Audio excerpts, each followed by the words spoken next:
He knows he can't catch DeSantis when it comes to fundraising. His war chest is 32 times bigger. However, he's only about 4 percentage points behind in the polls, and there are nearly 4 million non-party affiliated voters up for grabs. And he thinks many of them will vote for Florida man. A round of applause from a crowd of 130 supporters at a country club fundraiser in Punta Gorda. I didn't know there were this many Democrats in the whole county. His speech runs about 15 minutes. He comments on Governor Ron DeSantis' migrant flights to Martha's Vineyard. I thought, there's no way you could top this. And then he does, and he does something else, galactically stupid, and embarrassing, and immoral. Yeah. I mean, it is. Yeah, illegal. Yeah, and illegal. And look, everybody wants a secure border, but there are ways to advocate for it and ways not. He touches on the property insurance crisis, just like he does in his latest campaign commercial. When I was governor, I called a special session on property insurance. We lowered rates by 10%. And he talks money. He downplays his much smaller war chest, saying it's not the money that will propel him back to the governor's mansion. I know he's got more money than whatever, but I don't really care. We have you. His speech is heavy on talking points, light on specifics. So as he's rushed out to his next event, I get a few questions in. I asked, did DeSantis break the law when he flew 50 migrants from Venezuela to Martha's Vineyard? Crist isn't sure. That's why you have an investigation to see what legalities may have been broached here. And I think on several fronts they could have been.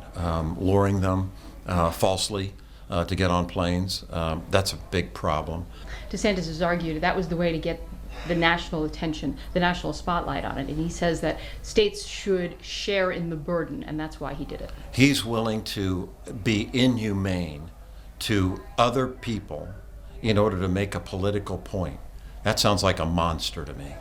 What do you think needs to happen in order to address the humanitarian crisis at the border?